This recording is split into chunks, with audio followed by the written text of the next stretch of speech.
이런 질문을 해도 될까 싶은 것도 이제 모두 물어보셔야 됩니다. 이 괜히 예민해 보일까봐 또는 질문이 너무 많아 보일까봐 묻지 못하는 경우도 많습니다. 하지만 흉터 치료는 어떤 질문을 하느냐에 따라 치료 방향과 만족도는 크게 달라질 수 있습니다. 안녕하세요. 흉터 지우는 한의사들 로다마니원 정상훈 원장입니다. 흉터 치료를 고민하면서 병원 상담을 받아보면 뭘 물어봐야 될지 모르겠어요, 이렇게 말씀하시는 분들이 많습니다. 흉터 치료 전 상담은 단순히 시술을 결정하는 시간이 아니라 치료 방향과 결과를 좌우하는 중요한 과정입니다. 오늘은 흉터 치료 전 상담에서 반드시 확인해야 할 질문 3가지를 정리해 드리겠습니다. 첫 번째로 꼭 확인하셔야 할 질문은 제 흉터가 어떤 유형인지 정확히 설명해 주실 수 있나요? 이 질문입니다. 흉터는 깊이, 형태, 조직 상태에 따라 치료 접근이 완전히 달라집니다. 같은 여드름 흉터라도 얕은 흉터인지 깊은 흉터인지 섬유화가 얼마나 진행됐는지에 따라 치료 방식이 달라질 수 있습니다. 상담 시에 내 흉터의 특징을 구체적으로 설명해 주는지, 왜 그런 치료가 필요한지 이해할 수 있게 설명해 주는지 이 부분을 꼭 확인하시는 게 중요합니다. 두 번째로 꼭 물어보셔야 할 질문은 제 흉터 치료에서 메인 치료는 몇 번 정도 진행되나요? 입니다. 흉터 치료는 모든 시술이 같은 비중을 가지는 것이 아니라 메인 치료와 서브 치료로 나뉘어져서 진행되는 경우가 많습니다. 예를 들어 새살침, 울트라 펄스 앙코르, 울트라 클리어처럼 흉터의 구조 자체를 변화시키는 치료들은 흉터 치료 과정에서 메인 역할을 하는 경우가 많습니다.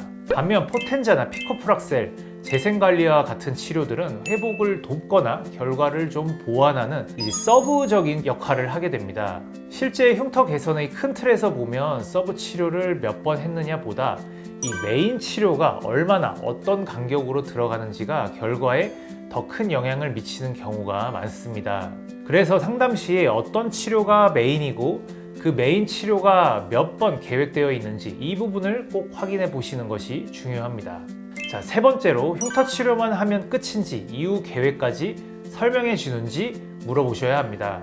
흉터 치료의 목적은 단순히 흉터를 줄이는 데서 끝나는 것이 아니라 피부를 전체적으로 매끄럽고 자연스럽게 만드는 것입니다. 흉터 유형에 따라 흉터 치료만으로 만족도가 높은 경우가 있지만 여드름 흉터처럼 흉터 치료 이후에 모공, 피부결, 홍조, 색소 치료를 함께 진행해야 더 깨끗해 보이는 피부가 되는 경우도 많습니다. 이런 경우 흉터 치료 이후에 어떤 과정을 거쳐야 더 좋은 피부 상태에 도달할 수 있는지 이 단계별 계획을 설명해 주는지 이 부분을 꼭 확인하시는 것이 좋습니다.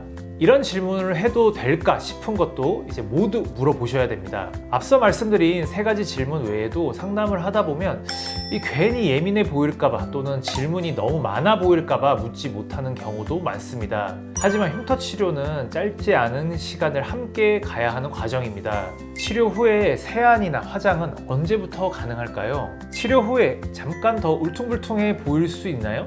색이 좀 더 진해질 수도 있나요? 운동은 해도 되나요? 사우나, 술자리는 언제부터 괜찮을까요?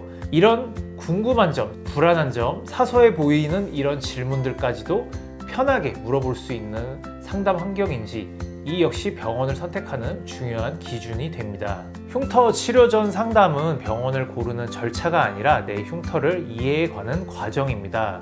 어떤 질문을 하느냐에 따라 치료 방향과 만족도는 크게 달라질 수 있습니다. 오늘 말씀드린 질문들을 기준으로 충분한 설명을 듣고 결정하시길 권해드립니다. 오늘 영상이 흉터 치료를 준비하시는 분들께 실질적인 도움이 되었길 바랍니다. 내 흉터 상태에 맞는 상담이 필요하다면 로다마니원에서 실질적인 도움을 받아보셔도 좋겠습니다.